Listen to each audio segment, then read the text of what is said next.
Y a todos.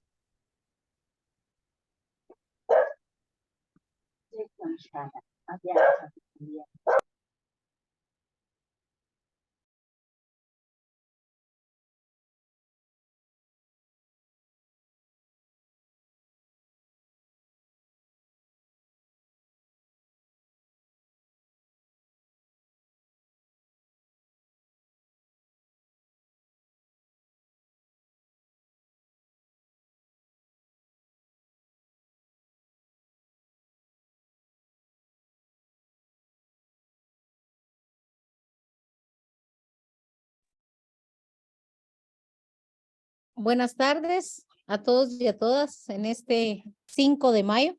Bienvenidos al programa del Plan Sabatino, que el día de hoy tenemos nuestra segunda jornada de la Cátedra de Educación Carlos González Orellana. Les damos la bienvenida para el día de hoy y vamos a tener a bien comenzar con una pequeña agenda. Como primer punto, para darles en esta tarde calurosa la bienvenida a nuestra conferencista especial y a toda la junta directiva y al claustro docente y a estudiantes y docentes que nos están escuchando, voy a bien permitirme presentar al doctor Ángel Valdés, el director de la Escuela de Historia, para que nos pueda dar nuestras palabras de bienvenida en esta segunda cátedra de educación Carlos González Orellana. Doctor Ángel, lo dejo en el uso de la palabra. Muchísimas gracias, maestra Josefina Contreras, coordinadora del PEM del Sabatino. Quiero darle la bienvenida a todas y a todos en esta tarde hipercalurosa. Lo estábamos comentando antes de iniciar la transmisión. Húmeda, por supuesto, y que nos caracteriza ya porque las lluvias se aproximan.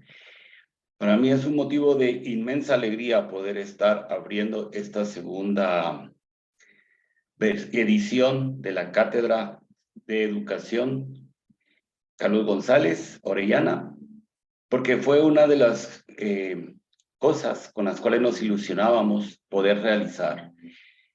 Tenemos cátedras en historia, tenemos cátedra en arqueología, hay cátedra en antropología, hay una cátedra general de la escuela, pero nos faltaba una cátedra dedicada a la educación y ahora la tenemos. También tenemos una cátedra dedicada a feminismos y diversidad.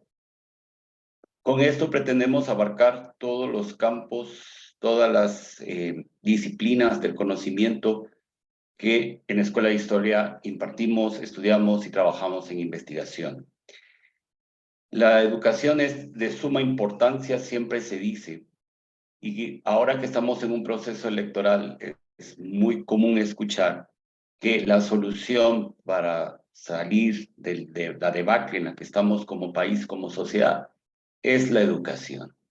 Y queda muy bonito, es una frase muy bonita y no creo que alguien diga yo no estoy de acuerdo.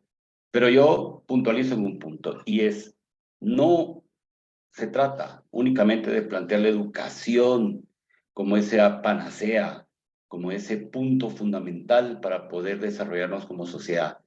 Yo pondría el acento en qué tipo de educación es la que vamos a impartir. ¿Cómo vamos a asumir los retos educativos que constantemente tenemos? ¿Cómo vamos a ilusionarnos con nuestra profesión de docentes? ¿Cómo vamos a ilusionar a los alumnos, a nuestros estudiantes, para que continúen sus estudios? Y esta crisis no es solo de Guatemala, el tema de la crisis educativa es global. Últimamente ya pues es de todas y todos conocido estas aplicaciones de inteligencia artificial que pueden hacerle un trabajo a un estudiante, planteándole sobre el tema y el programa se lo hace.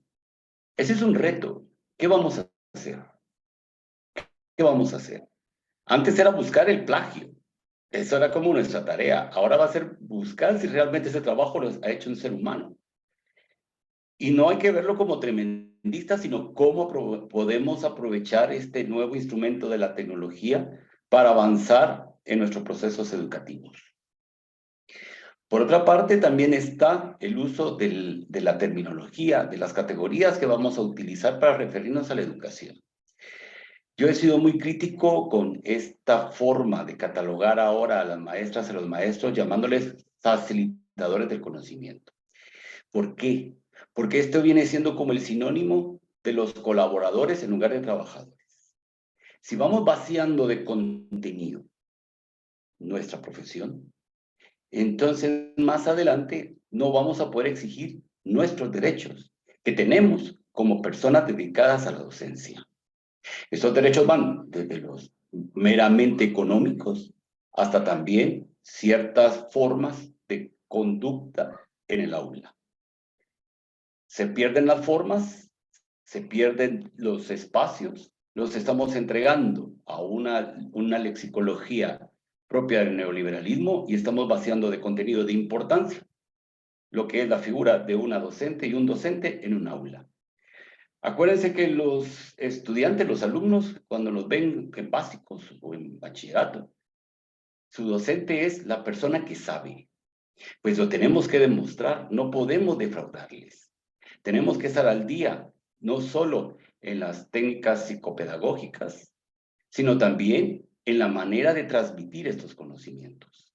Por eso es que esta cátedra nos permite entrar en contacto con otras formas de abordaje de la educación. No se trata de la educación de mi época, que fue también de la de muchas y muchos de ustedes, donde era una tiranía la que se vivía en el aula. Pero tampoco se trata de pensar que todo va a ser así, todos somos amigas y amigos y vamos a tener aquí pues una especie de coloquios, porque entonces no estamos formando a nadie y esto lo que nos va a dar es después como resultado que al salir de los procesos educativos establecidos, pues no tengan los conocimientos que le permitan salir adelante en la vida. O sea, yo sé que es muy complejo, pero tenemos que jugar con ambas cosas.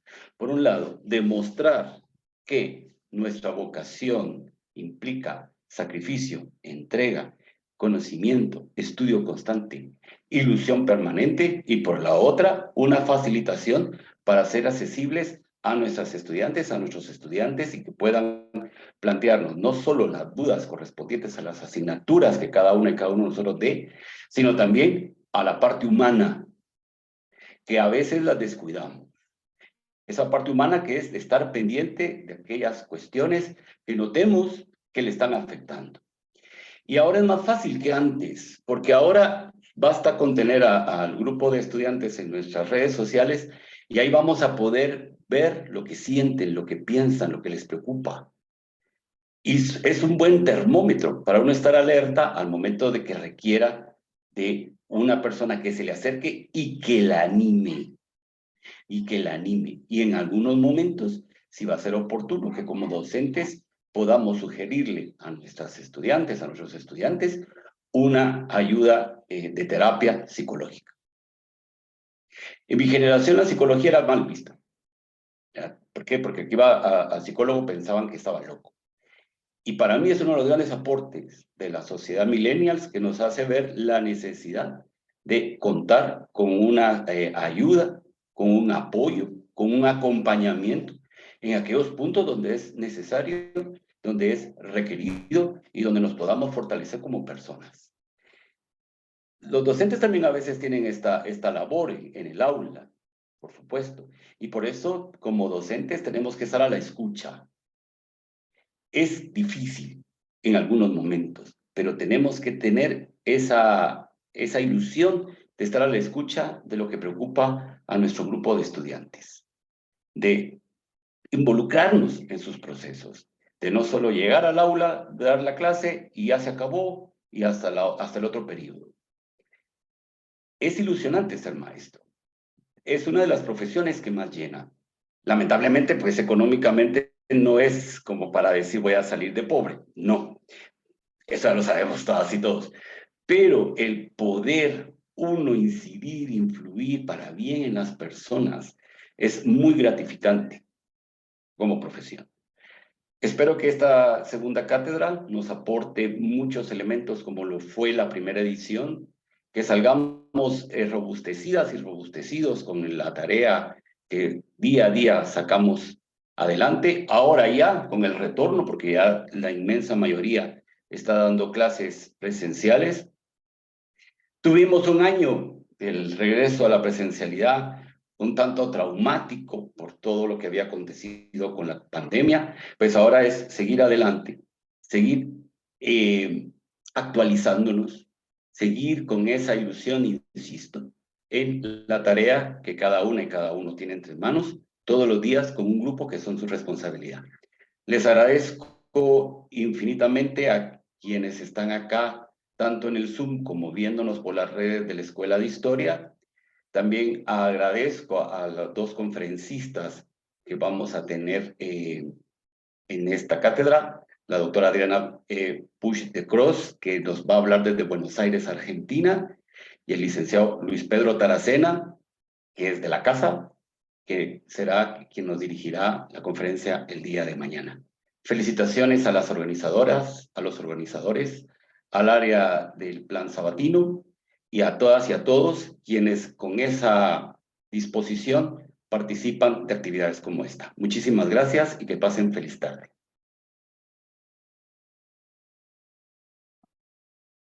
Gracias, doctor. Le agradecemos sus palabras, especialmente.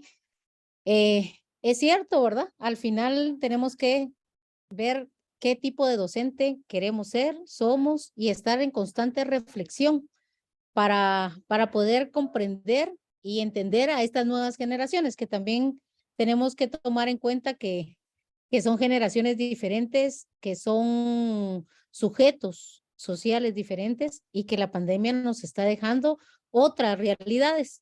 El día de hoy para mí es un honor, estoy muy emocionada, lamento si se me oye muy nerviosa, la verdad es que admiro mucho a la doctora Adriana Puigros, es de los íconos pedagógicos que uno comienza a leer cuando se mete al mundo de la educación.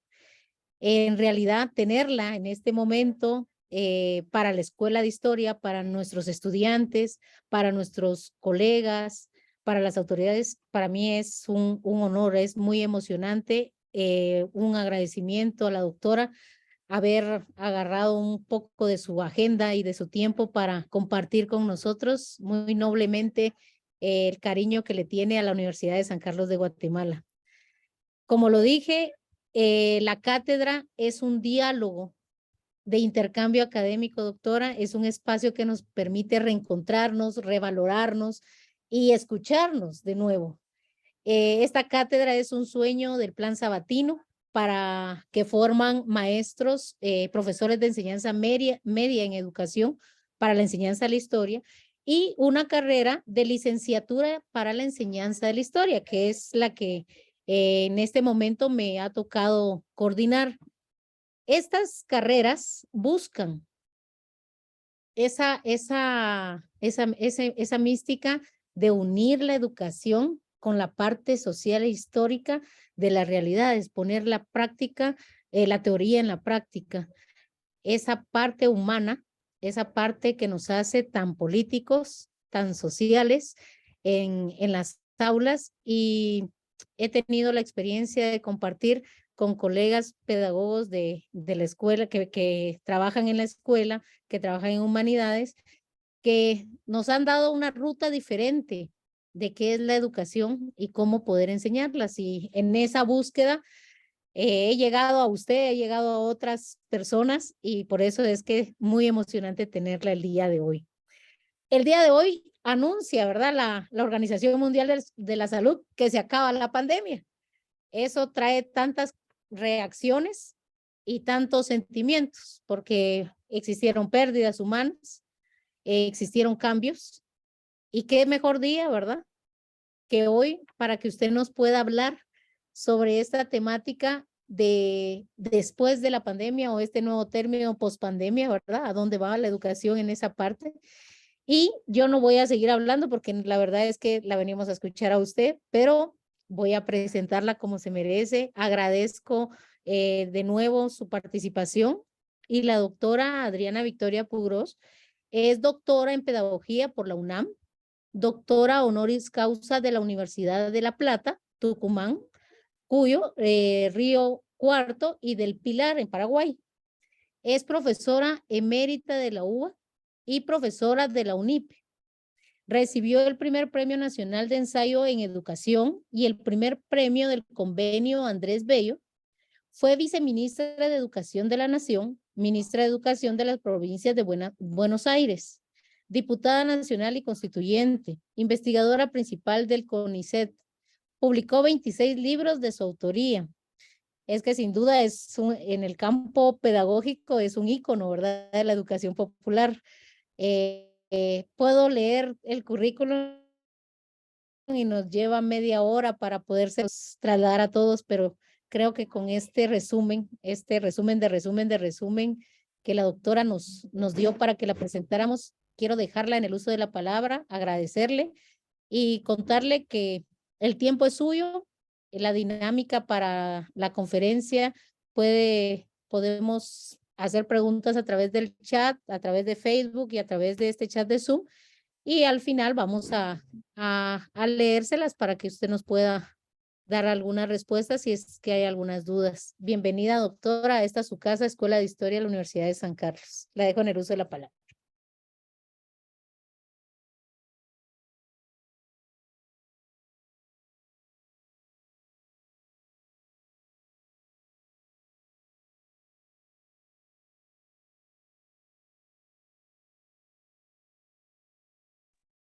Su micrófono, por favor. No la escuchamos, doctora. Gracias. Oh, perdón. Gracias. Empiezo de nuevo entonces. Estaba diciendo que muchas gracias a la maestra Josefina Contreras, es decir, con quien hemos estado en comunicación este tiempo, y por su presentación, la presentación tan amable que me ha hecho. Muchas gracias al doctor Ángel Valdés, director de la carrera de la Escuela de Historia, y al conjunto de autoridades que están presentes, así como, digamos, a los profesores, estudiantes, digamos, a todos los que han tenido la amabilidad, ¿no?, y el interés por acercarse esta noche. Perdón, yo voy a decir esta noche porque para mí son las 9 de la noche. Para ustedes es esta tarde. Y realmente a mí me emociona mucho el dar una charla, una breve conferencia en la Universidad de San Carlos de Guatemala. Es decir, como todos sabemos, ustedes mucho mejor que yo, la universidad más antigua de nuestro continente, ¿no es cierto? Y estaba recordando, voy a contar una anécdota para acercarnos, y que es estaba recordando cómo viviendo yo en México, yo tengo además nacionalidad mexicana, quiero mucho a México, pero tuve una discusión con un colega que se publicó, que sostenía que la universidad más antigua era la UNAM. Yo amo mucho, quiero mucho a la UNAM, pero no es la más antigua, es la de San Carlos de Guatemala, ¿no? Y entonces ahí discutimos bastante sobre que, digamos, cuál era la decisión, si la del rey o la del papa, la que había que tomar para decidir la antigüedad de una universidad, ¿no? Pero bueno, quiero decir con esto que para mí es un honor realmente el estar con ustedes. Sí, yo escuchaba al doctor Valdés y efectivamente estoy muy de acuerdo con muchas de las cosas que él planteó. Y también con la manera de situar de la maestra Contreras en relación, cuando mencionó recién a la OMS y la importancia que tiene el día de hoy, porque, digamos, la OMS declaró terminada digamos, no la pandemia, pero sí digamos, el evento mundial, no encuentro la palabra, de la pandemia, ¿no? Y esto tiene mucho que ver con lo que había preparado para conversar con ustedes, ¿no? Entonces la idea que tengo es la de hablar un rato y después escuchar las preguntas y para que entablemos un diálogo y nos conozcamos mejor, ¿no? Bueno, las transformaciones de las distancias, de los tiempos, ¿sí? Se nos afecta mucho a todos. O sea, estamos viviendo momentos así muy fuertes en donde la globalización no ha sido un proceso repentino, sino que ha llevado quizá para algunos autores varios siglos, pero digamos el cambio cualitativo de la globalización y el hecho de que la globalización haya culminado guiada por el neoliberalismo, le da características muy especiales, ¿sí?, a estas transformaciones de las distancias y los tiempos, ¿no?, que estamos viviendo. Y en ese sentido, es decir, la esencialidad del presente, ¿no?, es decir, en la cual nos tratan de ubicar permanentemente los medios de comunicación, los diferentes exponentes del pensamiento neoliberal, las grandes corporaciones, y en particular en la educación, ¿no? O sea, las grandes corporaciones mediáticas, las dedicadas específicamente a la educación, las corporaciones editoriales, etcétera, que, digamos, nos tratan de ubicar en un presente esencial, ¿sí?, del cual quizás la máxima expresión, desde el punto de vista de esa concepción, sea la inteligencia artificial. Y lo tengo acá anotado, pensaba hablar de esto, me dio mucho gusto cuando lo mencionó el doctor Valdés, es decir, porque verdaderamente, es decir, el uso de la inteligencia artificial, es decir, de ese punto al cual se llegó en el desarrollo tecnológico, ¿sí? El uso de la inteligencia artificial es algo realmente muy preocupante, ¿no? Ahora me voy a volver a referir a eso, porque, digamos, con la inteligencia artificial y con el uso, inteligencia artificial y diversos usos, de la tecnología en manos, ¿sí?, de el pensamiento, los intereses económicos neoliberales, ¿sí?, digamos, se pretenden dar respuestas enormes, ¿no? Yo he escuchado en esta especie de fiebre que hay, supongo que en Guatemala también, pero en Argentina hay una especie de fiebre de la inteligencia artificial desde hace como 2 meses, y todos discuten, pero al mismo tiempo se pretenden armar respuestas enormes, que la inteligencia artificial responda a las cosas más profundas de la vida y de la muerte, ¿no? Sobre el presente, e incluso, digamos, se pretende que modifique la historia, ¿no? O sea, creo que para nosotros, historiadores de la educación y en particular, digamos, para los historiadores, para quienes están en la escuela de historia, es decir, creo que hay que verlos desde ese punto de vista también, desde el punto de vista de, eh, del interés que uno ve en cambiar los relatos que tenemos de la historia, ¿no? Aún admitiendo, sí, que hay diversos relatos de la historia, es decir, la pretensión de construir la historia a través, ¿sí?, de la tecnología, de una tecnología que se pretende separada, ¿sí?, del humano, ¿no? Separada del humano, ¿no? Entonces, realmente es algo muy peligroso, ¿no? Y fíjense, yo estaba viendo cómo, digamos, a nosotros nos afecta particularmente, porque nosotros educadores, ¿sí?, tenemos en manos una buena parte de la cocción, la formación del futuro, ¿sí? Efectivamente, tenemos en manos a nuestros alumnos y eso es una enorme responsabilidad. Tenemos a los niños, a los jóvenes, ¿no? Es decir, y que realmente tenemos que trabajar con una hipótesis de que el futuro no está escrito, el futuro no está cerrado, sino que el futuro se construye y que en ese futuro que se construye, nosotros tenemos como educadores una responsabilidad enorme, ¿sí? Ahora bien, ayer pensando todo esto, pensaba, bueno, a ver, voy a retomar algunas lecturas, ¿no?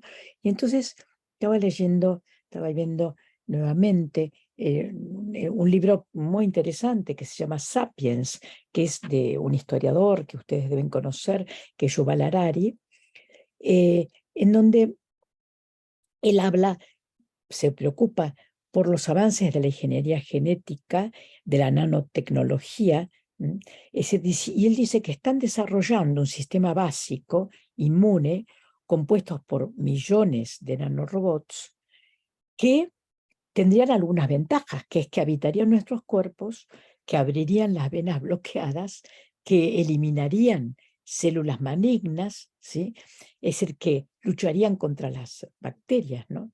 Dice que es un panorama donde, digamos, se podría pensar en la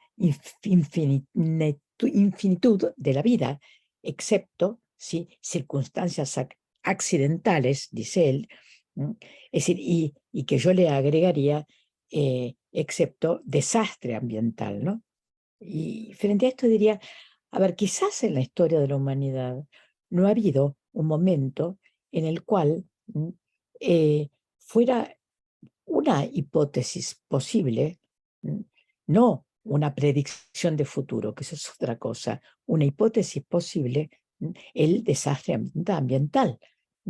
Es decir, la propia humanidad ha generado, ¿sí?, los elementos como de origen, digamos, tecnológico, pero también de origen político, que pueden generar la desaparición de la propia humanidad, ¿no? Harari dice una cosa también muy interesante. Él dice que la caída de las religiones, eh, también las diversas luchas de los diversos sectores sociales, ¿sí?, han perdido el interés por la vida después, ¿no? Dice, es un problema eso, que se pierda el interés por la vida después, porque la vida después es la de, agrego yo, las nuevas generaciones, ¿no? Es la vida, fíjense, voy a saltar así con un ejemplo que va a parecer sacado completamente de otro lugar, el tema de las pensiones o jubilaciones, ¿no? O sea, el tema de la crisis jubilatoria, dado que la pensión o jubilación de los más viejos, ¿sí?, depende siempre del ahorro, sea estatal o sea por vías privadas, de los más jóvenes. Y cómo, ¿sí?, se está perdiendo. Fíjense lo que pasa en Francia. Fíjense el movimiento enorme que hay en Francia de jóvenes, ¿sí?, que están en contra de que se acabe el sistema jubilatorio. Pero eso habla de una crisis, ¿sí?, intergeneracional, y de, digamos, un abandono de muchos sectores, pero sobre todo son los sectores del poder, respecto al futuro, ¿no? Bueno, sobre esto habría muchísimo para hablar. Cómo juega digamos, la caída de las grandes ideologías, ¿sí?, de los grandes presupuestos, de las grandes ideas de la modernidad, cómo juega en ese presente, ¿sí?, en este presente que no tratan de mostrar como absoluto, ¿no? Bueno, y fíjense que hablando, ¿sí?, de el peligro que es esa resignación, ¿no?, de abandonar la historia y abandonar el futuro, y que en donde quedamos entregados, o sea, a la publicidad, los medios, quedamos entregados, ¿no? Y ha habido un manifiesto que se los recomiendo reciente, que está firmado por alguna gente increíble como Elon Musk, el millonario, vieron que uno de los que era hasta hace poquito el hombre más rico del mundo, pero ahora le ganó un francés, creo, sí, un francés, eh, y que él lo encabeza, y hay muchos otros que firman, donde dicen paren con la inteligencia artificial, por favor vayan más despacio, ¿sí? Bueno, él lo plantea porque no entra, le va mal respecto a la competencia que va llevando, ¿sí? con otras grandes corporaciones mediáticas, informáticas, etcétera, ¿no? Pero al mismo tiempo, ¿sí? Vemos que, vuelvo a Harari, que el otro día, y eso si ponen Harari en internet lo van a poder leer, que dijo, que salió diciendo, sí, paren, por favor paren, porque esto va muy rápido, ¿sí? Y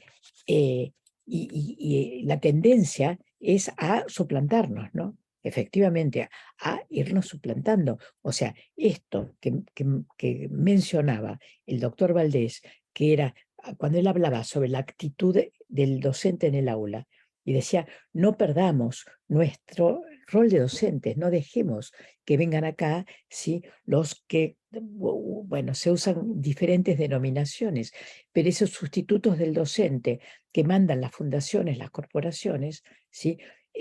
Con la idea final, con la finalidad de sustituir a los docentes y sustituir a las escuelas también, con la idea de que diferente tipo de inteligencias artificiales sustituyan a los docentes y sustituyan a las escuelas.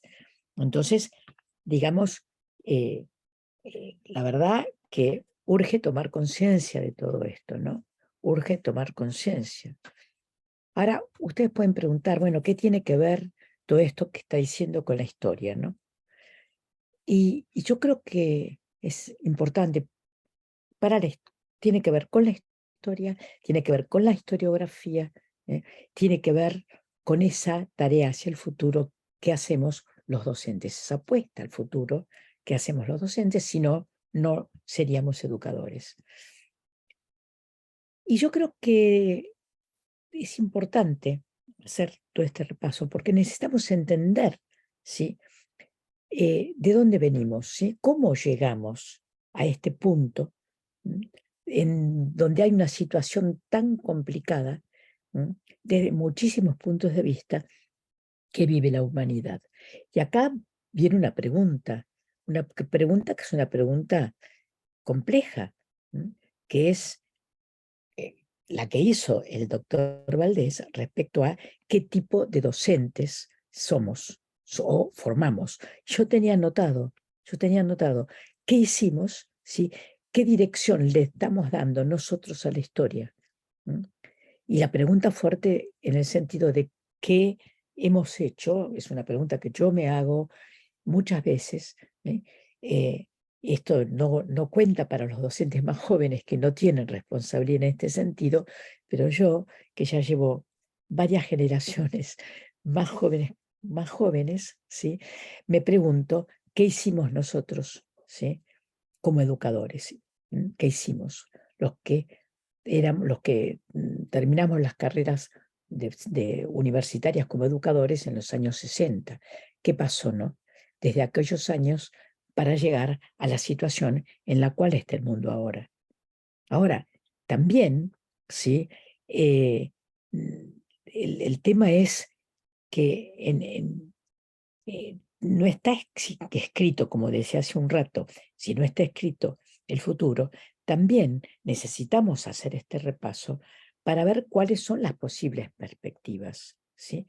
En ese sentido, creo que es muy importante el rescatar un concepto de Paulo Freire, que es el de inédito viable, ¿sí? Cuando Paulo hablaba de inédito viable, fíjense todo lo que eso abre, ¿no? O sea, está diciendo, hay ideas, posibilidades, ¿sí? Políticas, ¿sí? Que son inéditas, a lo mejor ni hemos pensado en ellas, o sea, no existían porque no las habíamos elaborado, pero a lo mejor podemos elaborar perspectivas que sean viables, que sean inéditas, pero que sean viables. Y esa categoría de inédito viable, si va en contra, si va de frente contra la idea del fin de la historia. Es decir, si hay inéditos viables, entonces no podemos decretar el fin de la historia. No somos superhombres, supermujeres o superhumanos, ¿sí? Para decretar el fin de la historia. Fíjense, en la cultura de la modernidad, ¿sí? En el positivismo, en el marxismo también, en el liberalismo, ¿no? Es decir, la idea era que el progreso tenía un camino, había un camino, había etapas necesarias.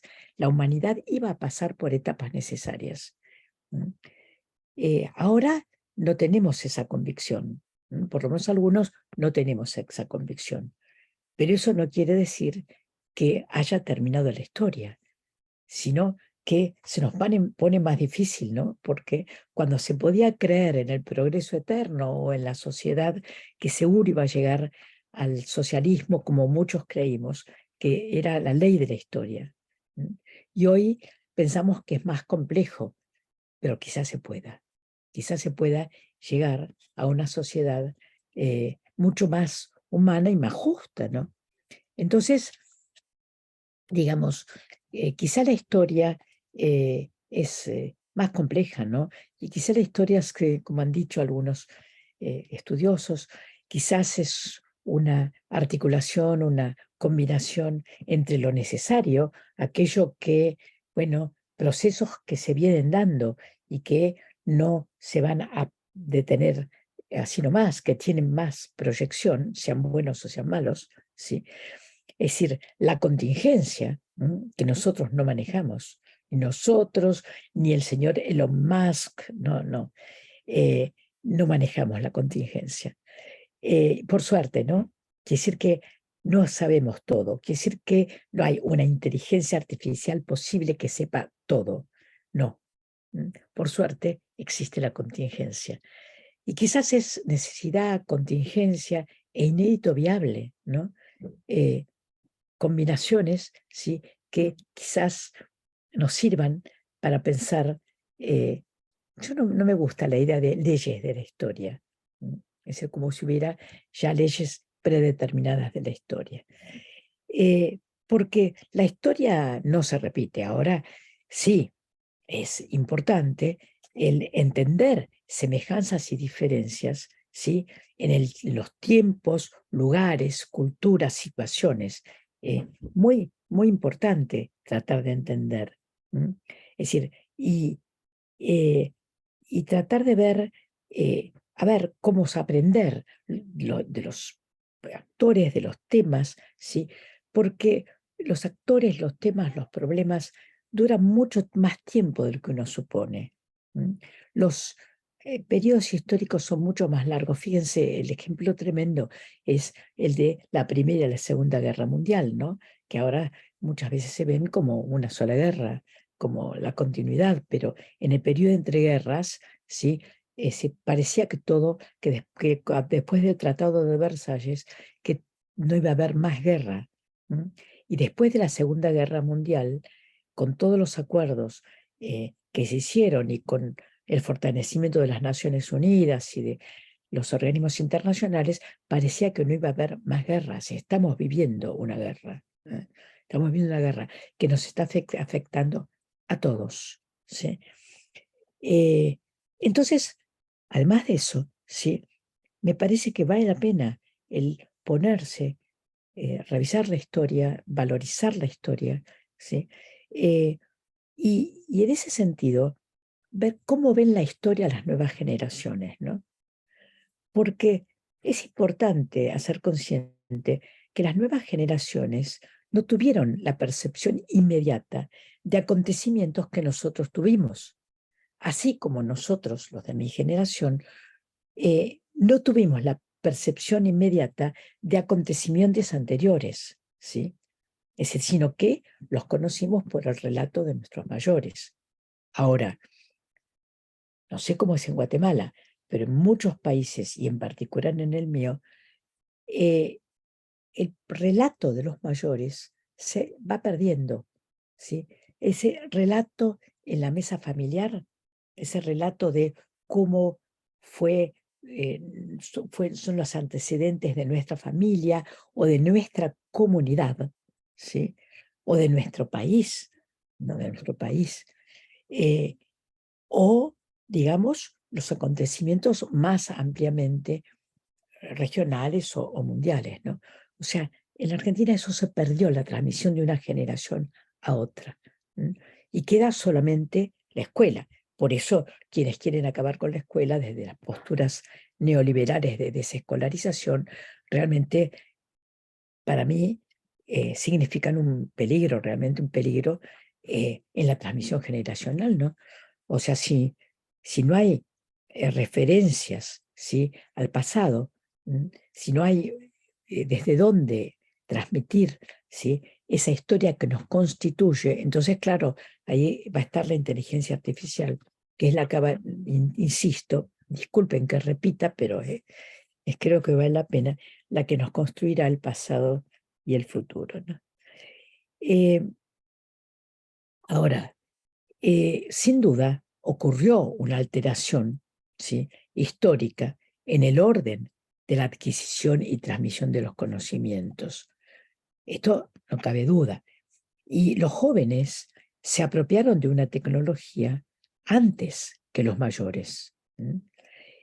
Pero habría que preguntarse si realmente está quebrado el pasaje intergeneracional. Es decir, uno observa lo que mencionaba recién, que es que las familias transmiten menos y que, y que la escuela está siendo atacada. Ahora, ¿está quebrado el pasaje intergeneracional? No tengo respuesta, no tengo respuesta. Y hay diversas opiniones, ¿sí? Hace poco, en una reunión en el Senado de la provincia de Buenos Aires, una reunión con adolescentes a la cual me invitaron, un adolescente dijo, bueno, que ahora no se escuchan más. Dijo, ahora no se escuchan más. En los últimos años no se escuchan más, ¿no? Lo cual es un pensamiento muy fuerte. Yo pensé, a ver, los estamos escuchando porque necesitamos los saberes que ellos tienen. Los escuchamos porque necesitamos, ¿sí?, tener nosotros los saberes que ellos adquirieron. Y ahí fue en ese momento creo, donde otro adolescente pidió la palabra y dijo, sí, claro, dice, ustedes dicen que nos escuchan, pero, no, pero y nos dicen también, el futuro es de ustedes, pero no nos escuchan lo suficiente en este presente. Dicen, en este presente hacen como que nos escuchan, pero no nos escuchan lo suficiente y resulta que el futuro sí lo vamos a vivir nosotros y nos están diciendo que el futuro es nuestro, pero no nos escuchan, ¿sí?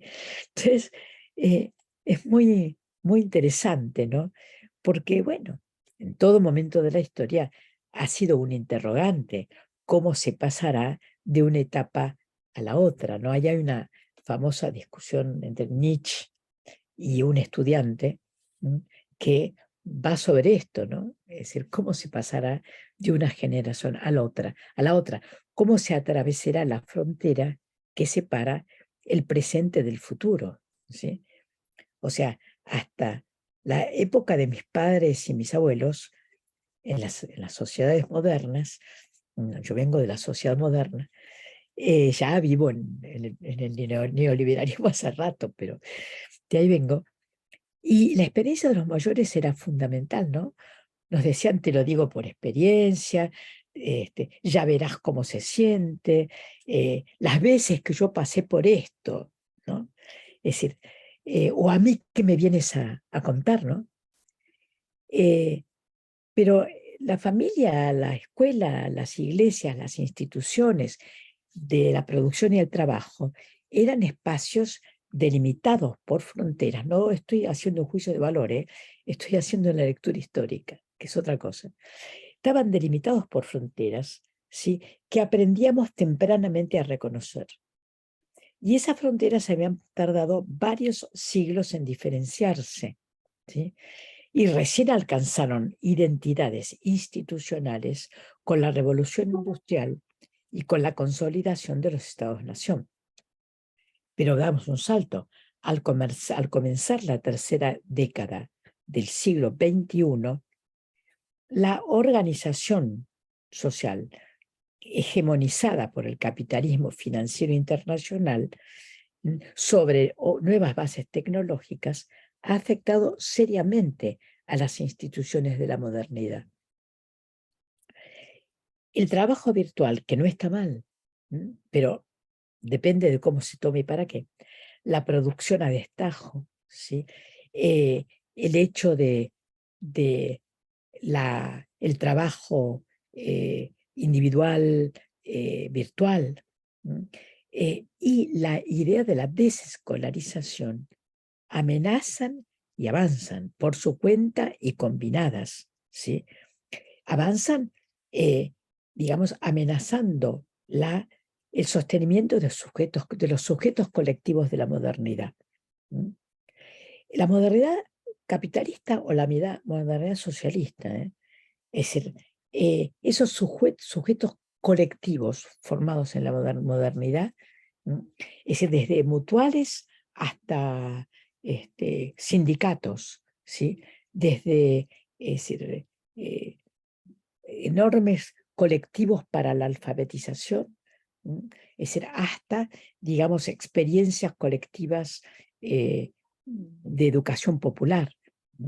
Es decir, hay un avance de la idea neoliberal de educación, es decir, y del gran negocio del mercado educativo, hay un avance respecto a los sujetos colectivos como educadores, a nuestros sindicatos de educadores, a nuestros trabajos en equipo, colectivos, etc. Hay un avance en contra de todo eso. Y entonces hay junto con eso un avance declarado, ¿sí? No es que haya que ponerse a interpretar nada, hay muchísimos libros publicados, ¿sí?, a favor de la desescolarización. Al mismo tiempo, digamos, nos encontramos con que ha ganado terreno en muchos países la antipolítica, ¿no? Nos encuentra que los partidos políticos no tienen densidad. Es decir, que en la Argentina es terrible eso. Es decir, los grandes movimientos políticos también, o sea, tienen tremendas luchas internas. Y en esto uno encuentra que también que los movimientos democráticos o nacional populares tienen dificultades para sostenerse en el poder, y tenemos que en toda América Latina hay una ida y vuelta, ¿sí?, de diferentes tipos de gobiernos, ¿no? Es decir, que hoy, en la actualidad, hay como extremos, ¿no? Yo diría, bueno, los movimientos democráticos y nacionales populares de ninguna manera son un extremo, pero tenemos otro extremo, como el que vimos con Bolsonaro en Brasil, como el que tememos con Milei en la Argentina, sí, como el que vimos con Trump en Estados Unidos, y bueno, puedo seguir enunciando unos cuantos europeos, ¿no? Pero, digamos, estoy mencionando esto sobre todo para subrayar el tema de la disolución de las instituciones de la modernidad. Y de esto vinculado con lo que mencionaba de la crisis, ¿sí?, de las instituciones tradicionales encargadas de transmitir la cultura de una generación a otra. ¿Qué pasó con la pandemia? ¿Sí? Porque uno se pregunta mucho, durante la pandemia nos preguntábamos con la vuelta, lo que ha ocurrido en muchos países en donde se decidió que no haya clases, donde hubo una fuerte, a mi manera de ver, adecuada, al menos como se hizo acá, como se hizo en Chile, bueno, México, es decir, no sé en Guatemala cómo fue, es decir, reclusión en los hogares para poder combatir la pandemia, ¿sí? Bueno, nos preguntábamos qué enseñanzas habrá, ¿no? ¿Qué se transmitirá de una generación a otra? Porque ha habido experiencias de pandemias, ¿sí? Y fíjense que las experiencias de pandemias no se transmitían, nadie hablaba de la epidemia de la fiebre amarilla del siglo XIX, del cólera, o de la famosa, ahora famosa, peste negra, de la epidemia que se llama también peste española, pero que fue en toda Europa y que se ocultó, o de algo que fue más cercano, que fue la epidemia de poliomielitis, que fue en casi toda América Latina, y eso fue en los años 50. Es decir, o, digamos, algunas cuestiones que todos conocemos por la televisión, por el cine, etcétera, como me voy mucho más para atrás el tema de la tuberculosis. Entonces, eso se transmitió de generación a generación la experiencia. Fíjense, la experiencia del fines del siglo XIX, ¿sí? De las epidemias de cólera y fiebre amarilla, fueron de enorme importancia para la estructuración de los sistemas escolares latinoamericanos, porque en esa época se elaboró la teoría higienista, o sea, descubrieron que la higiene era muy importante para combatir las epidemias y causa de las epidemias, ¿sí? Y esto se tomó, el higienismo, fue una teoría que, vinculada al positivismo, estuvo en la base de la estructuración de los sistemas escolares de educación pública en América Latina. Y el higienismo quedó presente, ¿no? O sea, en las escuelas argentinas todavía se usan muchas el guardapolvo, la bata blanca, que viene de esa época, ¿sí? Y el tomar distancia, de una distancia de un brazo, se hace fila, no en todas las escuelas, pero sí todavía queda en muchas, tomar distancia, ¿sí? Que viene de la época de tomar distancia del compañero para combatir las epidemias, ¿sí? Entonces, digamos, uno veía ahí que había una transmisión generacional de la experiencia. Ahora, el higienismo quedó dentro de las escuelas, oculto dentro del lenguaje escolar, dentro de los rituales. Quedó como el ritual escolar. Eso es muy interesante para analizar históricamente, ¿sí? Para analizar cómo, ¿sí? Dentro del lenguaje de la institución escuela, hay otras tradiciones vinculadas con otras experiencias sociales.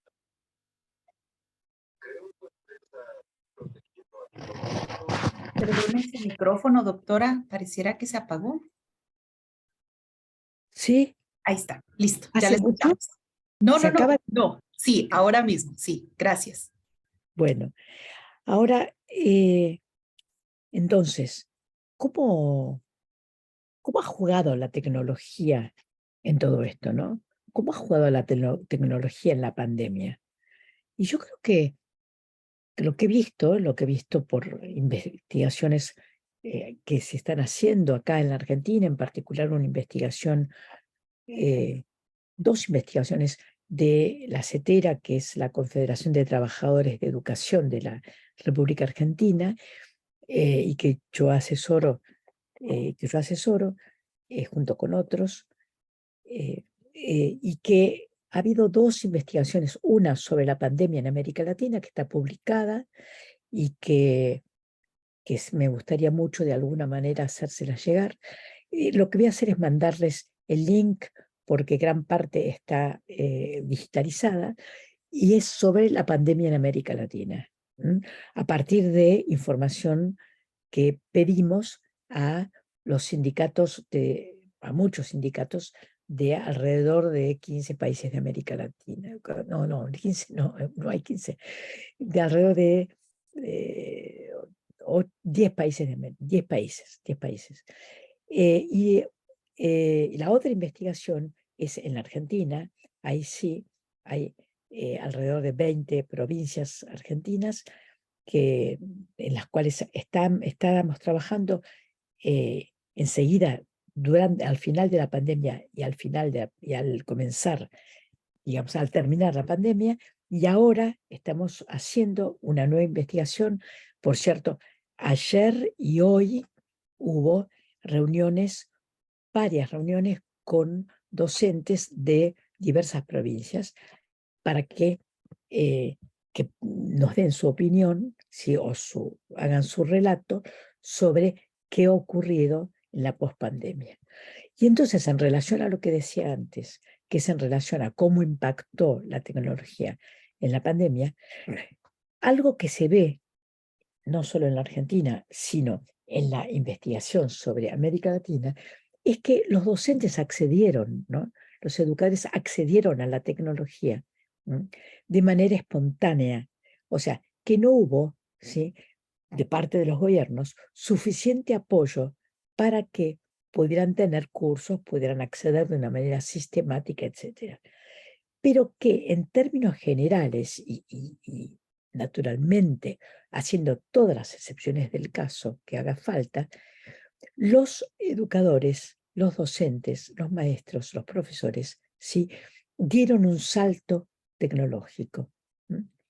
Eso no quiere decir que sean absolutamente conscientes de los usos de la tecnología, ni tampoco que tengan la formación lógica, las bases teóricas que deberían tener, pero sí que han dado un salto para adelante, siendo que los educadores éramos bastante reacios a los usos de la tecnología, ¿sí?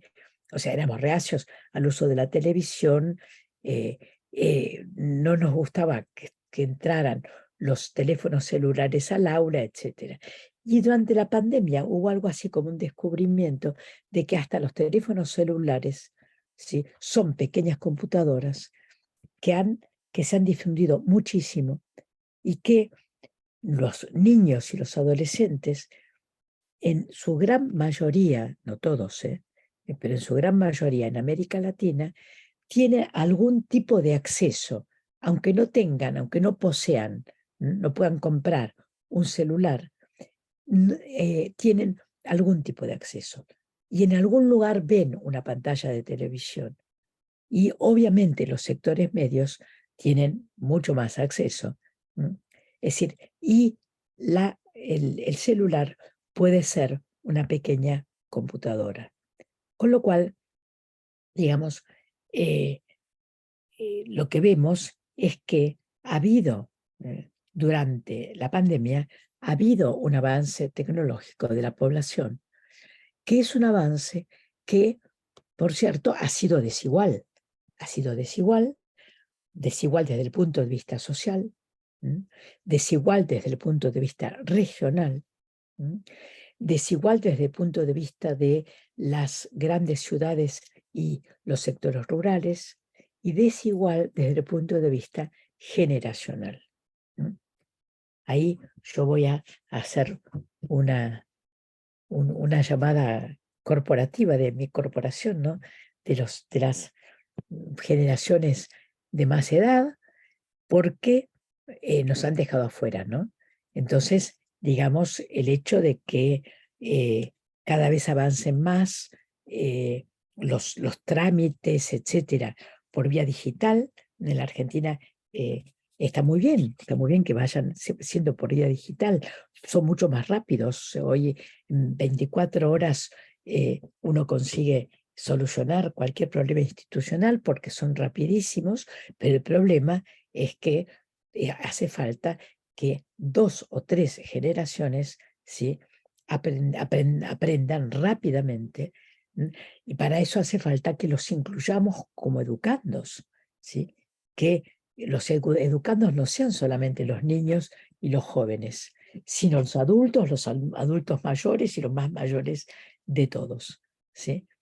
Entonces, digamos, ha sido desigual, y la transmisión intergeneracional también ha sido desigual. Yo voy a ir terminando, si tengo acá muchas cosas que les quería decir, pero me parece que, es decir, que lo mejor es que abramos un diálogo. Sí quiero decir que el tema de la herencia cultural, ¿sí?, lo que viene diciendo sobre la historia, las lecturas de la historia y el impacto de las lecturas de la historia sobre el presente y sobre los inéditos viables y las miradas al futuro, ¿sí?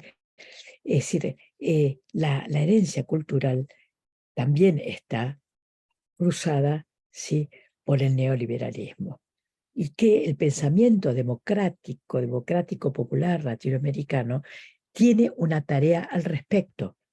Y en eso tenemos mucho para hacer los historiadores y los educadores, ¿sí?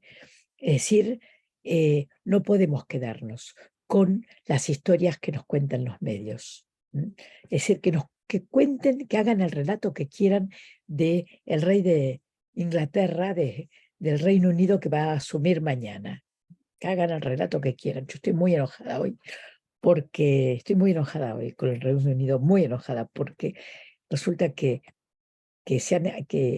tienen ahí aparte de tener las Islas Malvinas, en torno a las Islas Malvinas y en el mar continental argentino, ellos dan permiso, ¿sí?, a los que vienen a pescar de diversos lugares del mundo, de Taiwán, de Japón, de Corea del Sur, etcétera, que vienen a pescar, llevarse, ¿sí? Y no es solamente que se llevan los peces, sino que además destruyen la fauna marina y provocan un desequilibrio ambiental. Entonces hoy que estaba esa noticia estoy muy enojada. Entonces por eso decía que el rey, que cuenten el relato que quieran, pero nosotros, el relato de la historia latinoamericana es nuestro. Y ese relato lo tenemos que hacer nosotros, ¿sí? Es decir, me da mucho gusto, ¿sí?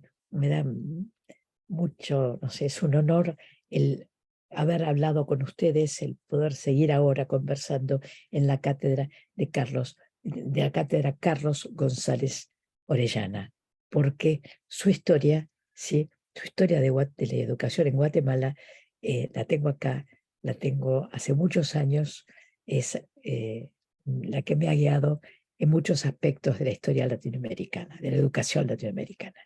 Así que bueno, acá voy a dejar muchas ideas dispersas, pero disperso es el mundo en que vivimos. Hay que encontrarle un sentido justo, un sentido democrático. Muchas gracias. Muchas gracias, doctora Adriana Puigros, por esta exposición tan elocuente y tan clara. Creo que vamos a hacer acopio de lo que usted mencionó desde el principio, cuando indicaba que lo mejor que podíamos hacer era entrar a un diálogo. Creo que la conferencia fue de mucho impacto y además de muchas ideas. Es un estallido de neuronas todo lo que pasó acá, ¿verdad? Entonces, lo mejor es que ahora entremos en un diálogo. Vamos a tratar de entrar a lo que nos dice el público, y ya tanto sea en Facebook o aquí mismo.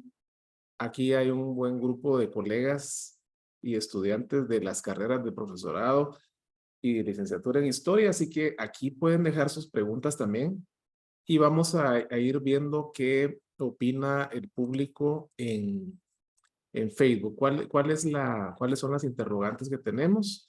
Ruego también a las colegas que están siguiendo esto, como Andrea Monroy y Josefina, que si tienen ustedes también alguna de las preguntas que vayan surgiendo, por si se me fueran pasando por acá. Yo voy a empezar con una que está en las redes sociales. Aquí hay unas que son afirmaciones y otras que son consultas, pero igual, aquí empezamos con Ángeles Garnica. Ella nos dice, doctora, lo siguiente: con la pandemia se vivió aún con más facilidad la deficiencia en los sistemas educativos de los países, especialmente a nivel latinoamericano, y sobre todo el incremento de diferencia a nivel socioeconómico. Creo que usted ya lo abordó, pero nos gustaría saber qué opina usted con respecto a lo que nos dice la compañera Ángeles Garnica, por favor. Bueno, o sea, ¿quiere que conteste cada pregunta o hacemos un grupo de preguntas? Como quiera, ¿eh? Para mí es lo mismo. Si usted le gusta, vamos una por una. Una por una. Sí, bueno, sí, sin duda. A ver, uno diría que los efectos de la pandemia fueron desiguales, ¿no? O sea, la injusticia social se profundizó en el mundo. O sea, la concentración de la riqueza después de la pandemia, cuando uno ve los números, los porcentajes, no puede creerlo lo que ha pasado, ¿no? Y acuérdense ustedes que las grandes, ¿cómo se llaman? Las grandes tienen un nombre, todas juntas, Garam, que es Google, Amazon, las 5 grandes, ¿sí? Yo nunca me acuerdo del nombre. Las 5 grandes corporaciones informáticas, etcétera, ¿sí? Ganaron muchísimo, muchísimo, ¿sí? Es decir, en proporciones inconmensurables, y la pobreza aumentó muchísimo.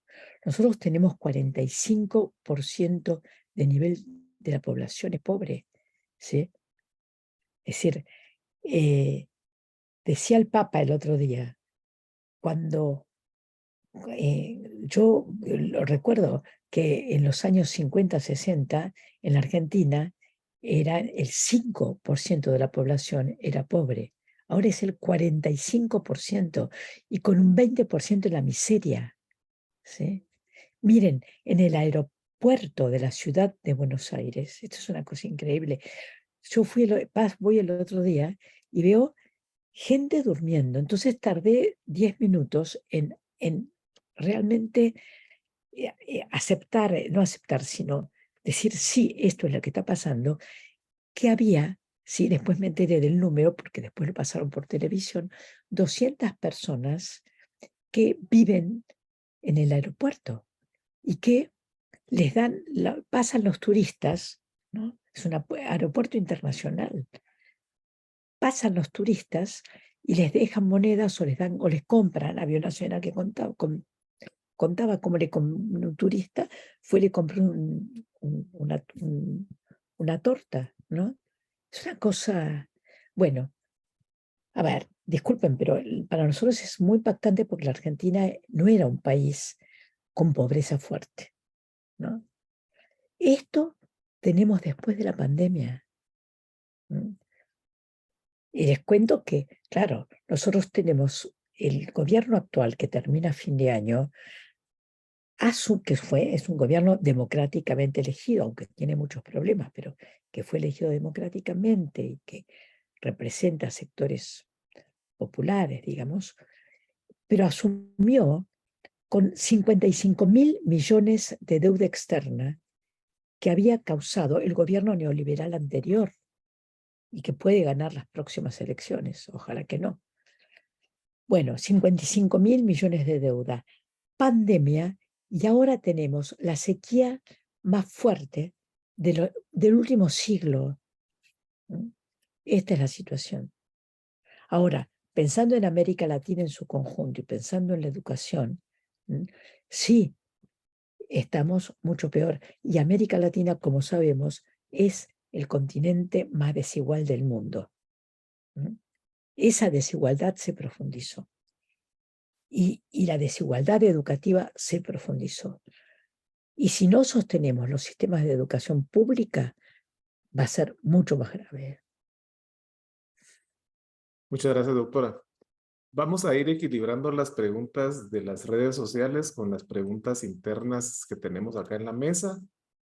Acá justamente la maestra Josefina Contreras, quien fue justamente quien la invitó a usted para que viniera, ¿verdad?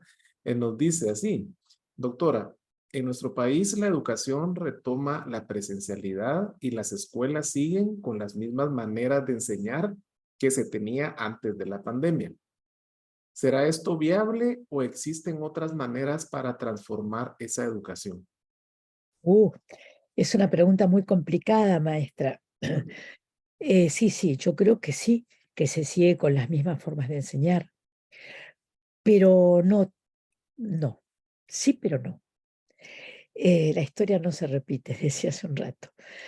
Porque por más que se paren, a ver, vamos a poner un ejemplo concreto, que un profesor se pare frente al aula y desconozca que los alumnos están en otra cosa y que no le escuchan, al mismo tiempo está pasando otra cosa en esa situación educativa, ¿sí?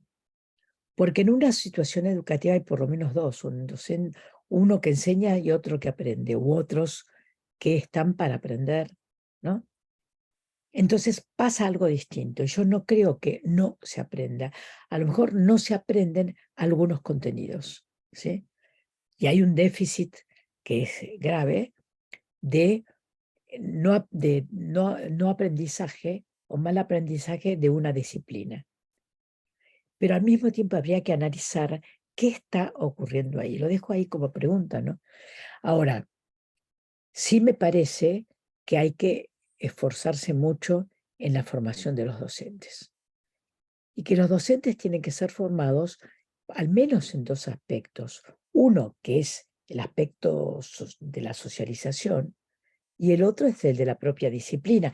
Fíjense, estando frente a alumnos que tienen otros saberes distintos a los que uno tiene, es muy importante fortalecerse en los propios.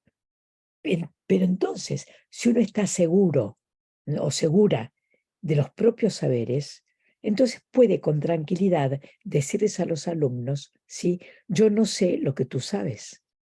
Hagamos un intercambio de saberes. A ver, yo les enseño física o yo les enseño historia. Ahora, admito, cuéntame, ¿de qué manera se puede acceder a un programa determinado? ¿Sí?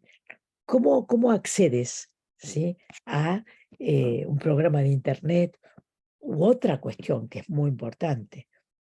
¿Cómo orientamos a los alumnos, ¿sí?, y nos orientamos nosotros en esa inmensa biblioteca que tenemos ahora que se llama Internet? Es un mundo infinito. Es como si de pronto esta biblioteca fuera infinita. Yo tengo una biblioteca que me da tranquilidad. Ahí tengo una biblioteca y tengo, a ver si se los puedo mostrar, no sé, junto a la biblioteca, parece que no se ve, o así se va a ver, se va a ver no, bueno, no se ve, un enorme calendario mexicano, azteca, un gran calendario azteca tengo ahí, junto a la biblioteca. Entonces, calendario azteca tiene unos límites, ¿no? Y mi biblioteca tiene unos límites también. Pero cuando entra Internet, es ilimitado. Entonces, es importante en la formación docente y en la formación de nuestros alumnos encontrar rutas, enseñar a buscar la bibliografía, ¿sí? Enseñar. Yo, una cosa que no abordé, ¿no?, y que tenía acá pensado, si después no abordé porque se hacía muy largo, pero tenía pensado comentarles, es la importancia, ¿sí?, de acceder a los archivos ahora que los archivos, que hay muchos archivos que se han abierto.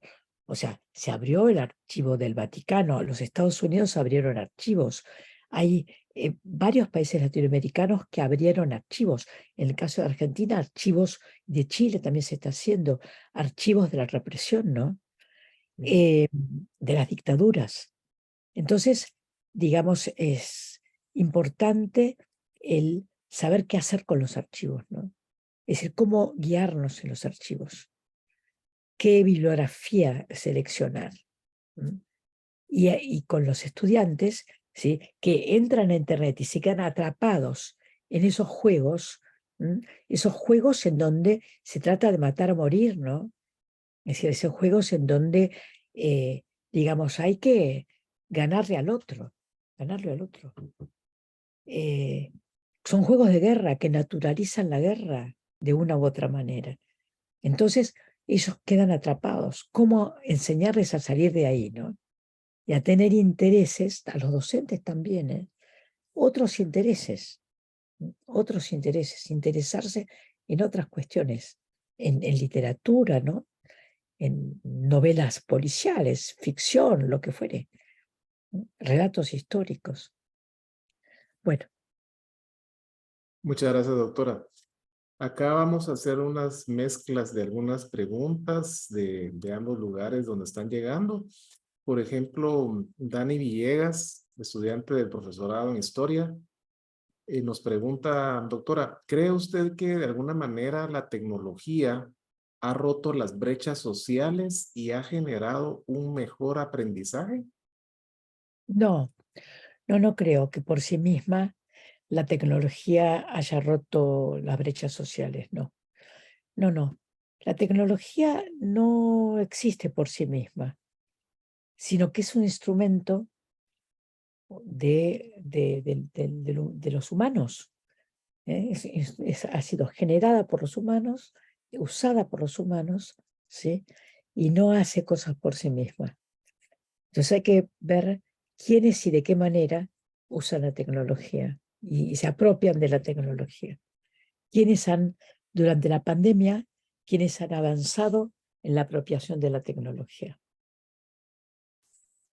Excelente, doctora. Justamente la maestra Andrea Monroy Alvarado, que se encuentra acá en la mesa, dice lo siguiente. Doctora, usted mencionaba que el trabajo virtual no está mal.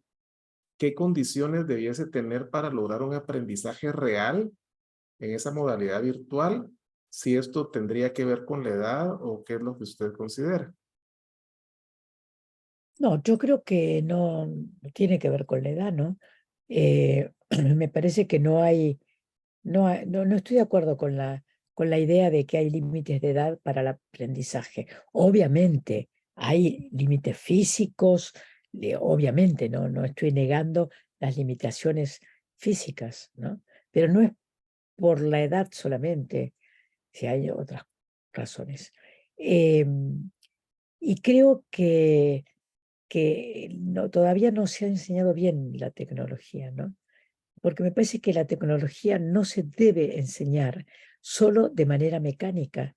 No se trata de aprender a usar las teclas de la computadora como la antigua máquina de escribir, ¿no? Sino que se trata de entender la lógica, lo decía hace un rato, de entender la lógica. Se trata de entender, decir, a ver, si uno no entiende qué es lo que está puesto en Google y qué no está en Google sino en la nube y qué no está ni en Google ni en la nube sino en nuestra pantalla porque está en un programa, digo, son planos distintos, pero que implica entenderlos, un ejercicio intelectual complejo, ¿eh? Entonces a mí me parece que hay que enseñar la complejidad de las teorías que hay detrás de la tecnología. Muchas gracias, doctora. La verdad es que hay más preguntas, tanto en redes sociales como acá mismo en la mesa, pero tenemos una limitación de tiempo porque a las 19 horas hay un evento estudiantil muy importante en la Escuela de Historia. De hecho, se suspendieron las clases en las carreras de la jornada diaria para dar paso a este evento. Entonces, no queremos chocar con ese evento, ¿verdad? Por tanto, vamos a cerrar acá. Pero antes de cerrar, vamos a agradecerle, claro, a usted su tiempo, su preparación y como decía la maestra Josefina Contreras, para todos nosotros un gremio de docentes de ciencias sociales, historiadores, claro está que acercarnos a estos referentes con quienes nos hemos formado, leído y todo ello, como es el caso de usted, doctora, ha sido gratamente placentero. Gracias por ese tiempo que usted se tomó y por responder a este llamado. Así que yo le voy a pedir a la maestra Alejandra Medrano Escobar, quien es la secretaria académica de la Escuela de Historia, que cierre el evento con la entrega de los reconocimientos del caso. Por favor, maestra. Muchísimas gracias. Pues antes de entregar el diploma, quiero agradecer en nombre de la comunidad educativa de la Escuela de Historia y de todas las personas que estamos acá presentes, su ponencia, doctora, este proceso de diálogo al que nos motivó al final, pero a lo largo de toda la conferencia también, con muchas reflexiones, con muchos análisis, pues como usted bien lo decía, entendiendo la lógica de pues todos esos procesos que nos deja la pandemia académicos, en la formación docente, la situación de la tecnología, en las realidades de nuestros países y en las coyunturas, ¿verdad? Económicas, políticas y sociales también de nuestros países. Así que muchísimas gracias por nuestra tarde y por su noche, por ese espacio de tiempo que nos dedicó. Y como decía Salvador hace un momento, muchas décadas, muchos años de estar leyéndola, citándola, viviendo la docencia a partir de la trayectoria suya también. Así que muchísimas gracias. Voy a entregar este diploma en nombre de la Escuela de Historia. Dice Cátedra de Educación, Carlos González Orellana, Escuela de Historia, Universidad de San Carlos de Guatemala, otorga el presente diploma a doctora Adriana Puigros, por impartir la conferencia Realidad Educativa Actual, Pospandemia, como parte de la segunda edición de la Cátedra de Educación, Carlos González Orellana. Y están abajo las respectivas firmas del licenciado Salvador Montúfar, quien coordina el Plan Sabatín, de la maestra Josefina Contreras, que coordina la licenciatura para la enseñanza de la historia, y del doctor Ángel Valdés Estrada, el director de la Escuela de Historia. Así que muchísimas gracias, un fuerte abrazo hasta Argentina y buenas noches para todas y todos. Muchísimas gracias. Yo solo puedo decirles eso. Muchísimas gracias. Voy a tomar el diploma y lo voy a tener acá y ha sido un gusto. Espero verlos pronto. Un fuerte abrazo. Igualmente. Muchas gracias.